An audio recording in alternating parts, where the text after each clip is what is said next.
Okay, so today we're talking about something big and honestly kind of wild. The Houthis, a rebel group in Yemen, just raided UN buildings and even detained UN workers. Yep, the same United Nations that's supposed to be all about peace, aid, and helping people.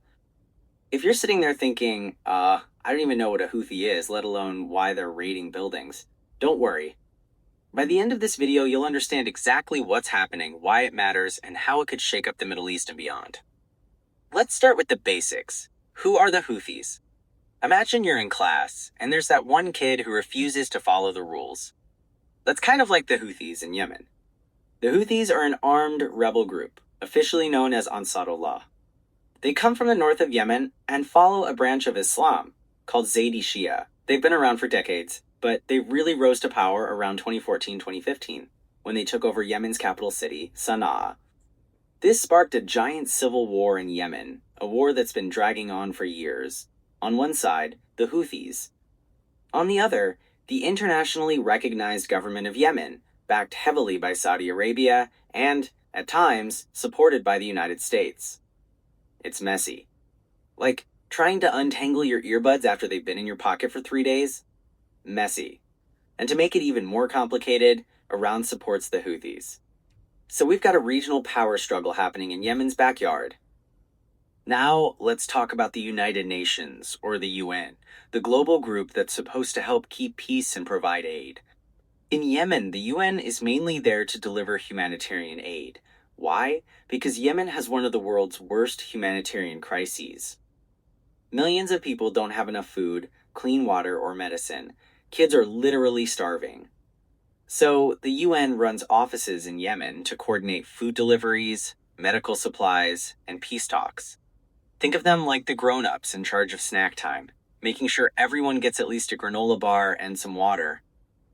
But recently, the Houthis decided, you know what, let's raid those offices. So, what exactly happened? In September 2025, Houthi forces stormed several UN buildings in places like Sana'a, the capital, and Hodeidah. They detained at least 11 UN staff members, people who work for agencies like UNICEF, the World Health Organization, and the World Food Program. Now keep in mind, these people weren't soldiers. They weren't there to fight anyone. They were literally aid workers.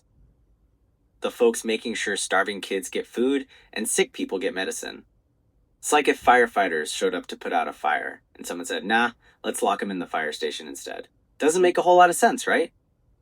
Okay, so why in the world would the Houthis raid the UN? Here are some possible reasons. Suspicion of spying. The Houthis have accused aid workers in the past of being spies or working with foreign governments. Do they have proof? Usually not, but suspicion runs high in war zones. Leverage. By detaining UN staff, the Houthis gain bargaining power. Basically, if you want your people back, give us what we want. Control.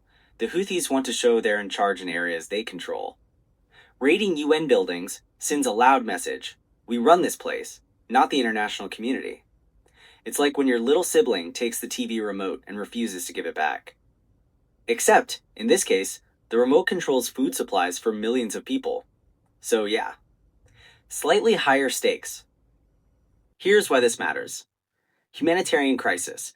Millions of Yemeni civilians rely on aid. If the UN is scared off or blocked, people could literally starve. International law attacking UN workers is a huge violation of international law. It sets a dangerous precedent that puts aid workers everywhere at risk. Regional tensions. Remember how Iran supports the Houthis and Saudi Arabia supports the Yemeni government? This could easily escalate into more conflict between those two big powers. Global stability disruptions in Yemen can even affect things like oil prices and shipping routes in the Red Sea, which impact the entire world. So yeah, even if you live nowhere near Yemen, you might still feel the ripple effects, like higher gas prices or slower shipping on that Amazon package you're waiting for. So what happens now? The UN and a lot of world leaders are demanding the Houthis release the detained workers. But the Houthis aren't exactly known for giving in quickly. If they keep pushing, this could lead to stronger international action. Maybe sanctions, maybe military responses, maybe more negotiations. In short, the story's not over, far from it. So to sum it up, The Houthis, a rebel group in Yemen, raided UN buildings, detained aid workers, and are throwing a giant wrench into one of the world's most urgent humanitarian missions. It's messy, it's serious, but hopefully now you get what's going on without needing a PhD in Middle Eastern politics. And hey, if you learned something new today, hit that like button. If you want to stay updated on complicated global stories, be sure to subscribe. Because, let's face it, the world's not getting any less complicated, but together we can at least make sense of it.